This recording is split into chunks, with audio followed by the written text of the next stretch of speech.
नमस्कार दोस्तों, स्वागत है आपका आज की ज्ञान से भरी एक और कहानी में।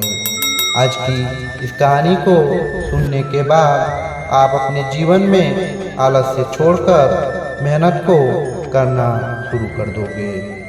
तो इस कहानी को चलिए सुनते हैं। एक गांव में एक संतोष प्रसाद नाम का एक किसान अपनी पत्नी और 4 लड़कों के साथ रहता था।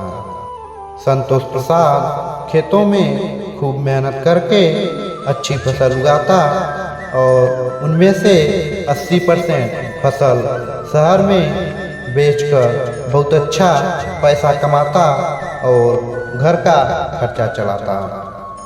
लेकिन उसके चारों लड़के बहुत ही आलसी थे। संतोष प्रसाद के चारों बेटे जब 10 से 15 साल के हो गए तो राम प्रसाद को अपने बेटों की फिक्र सताने लगी, क्योंकि चारों बेटे बहुत आलसी और कामचोर थे। वे हमेशा काम से अपना जी चुराते थे, किसी भी काम में उनका मन नहीं लगता था। पिताजी सोचते रहते कि इन्हें रास्ते पर कैसे लाया जाए। ये मेरे साथ खेत में कभी भी नहीं जाते। ये सब बातें संतोष ने अपनी पत्नी से कही। पत्नी बोली, अरे यार चिंता ना करो, धीरे धीरे खुद ही अक्ल आ जाएगी इन सभी बच्चों को। रामलाल की पत्नी ने कहा कि ये धीरे धीरे ये भी काम करने लगेंगे। समय बीतता गया और संतोष प्रसाद के बच्चे बड़े हो गए, जवान हो गए, लेकिन उनकी आदतें आज भी वैसी ही थी। संतोष प्रसाद अब बहुत बीमार पड़ने लगा। संतोष के अंदर अब खेतों में मेहनत करने की क्षमता भी नहीं थी। संतोष ने अपने पत्नी से कहा कि चारों बेटों को बुलाकर लेकर मेरे पास आओ। पत्नी चारों बेटों को बुला लाई।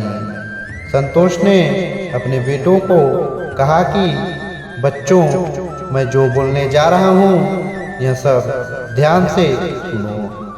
बच्चों, अब शायद अधिक समय तक जीवित नहीं रहूँगा। मेरे बाद आप लोग अपना जीवन यापन सही तरीके से कर सको, इसके लिए मैंने खेत में एक जगह खजाना छुपा रखा है। आप सब खुदाई करके उस खजाने को खोज लेना और उस खजाने को आपस में बांट लेना और अपनी माँ का भी ख्याल रखना। वो खजाना मेहनत करने पर ही आप सबको ही मिलेगा। पिता की बातें सुन बच्चों की आंखें चमक गई। बच्चे बहुत खुश हुए और उनके पिताजी एक दिन चल बसे। बच्चों को अपने पिता की बात याद आई। चारों बेटों ने खेत खोदने वाले औजार उठाए और खेत की तरफ चल दिए। जिन बच्चों ने कभी मेहनत नहीं की थी वो आज खेतों में खुदाई कर रहे, ये समझ रहे थे कि पिताजी कितनी मेहनत करके फसल उगाते थे। पहले दिन बच्चों से जितना हो सका उतनी खुदाई की और बहुत थक गए। खजाना तो नहीं मिला, अभी बहुत खेत पड़ा था खोदने को। बच्चे अगले दिन फिर आए, फिर से खूब मेहनत की। इस बार भी खजाना नहीं दिखाई दिया। बच्चे अगले दिन फिर आए और इस बार बचा हुआ पूरा खेत खोद डाला। खजाना ना मिलने पर बच्चे निराश होकर माँ के पास आए और बोले कि माँ, पिताजी ने हम लोगों से झूठ बोला था। हमने सारा खेत खोद डाला, जोत डाला, लेकिन खजाना तो कहीं मिला ही नहीं।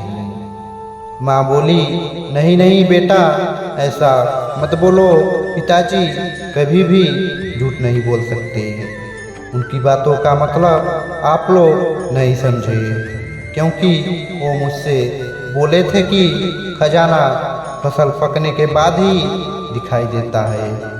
उनकी इस पहेली का राज तो फसल पकने के बाद ही सामने आएगी। इसलिए एक काम और करना होगा, वो ये कि खेत अगर खुद ही दिया है तो ये लो फसल के बीज, इन्हें भी बो ही दो और फसल पकने का इंतजार करो।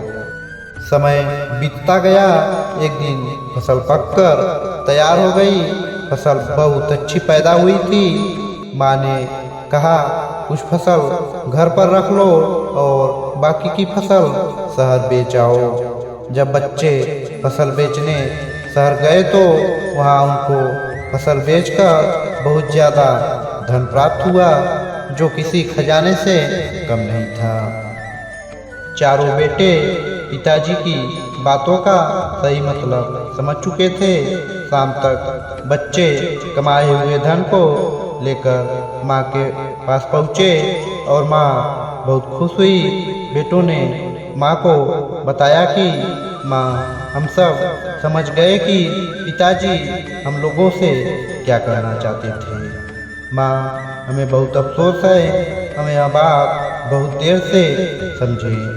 चारों बेटे अब बदल चुके थे, बहुत मेहनती हो चुके थे, क्योंकि उन्हें मेहनत का इतना अच्छा फल जो मिल गया था। मेहनत के इस फल ने बच्चों की सोच बदल कर ही रख दी थी। दोस्तों, आज की यह कहानी से हमें यह सीख मिलती है कि बिना मेहनत किए, पसीना बहाए जीवन में कभी भी धन दौलत और सुख समृद्धि प्राप्त नहीं की जा सकती है। बिना मेहनत किए जीवन में बड़े मुकाम हासिल नहीं किए जा सकते। इसलिए हमें आलस्य को त्याग कर मेहनत करना चाहिए। मेहनत ही इंसान की असली दौलत है। तो दोस्तों, आज की यह कहानी आप सभी को कैसी लगी, हमें नीचे कमेंट बॉक्स में कमेंट करके ज़रूर बताएं और साथ ही साथ हमारे चैनल को भी सब्सक्राइब करना ना भूलें। धन्यवाद।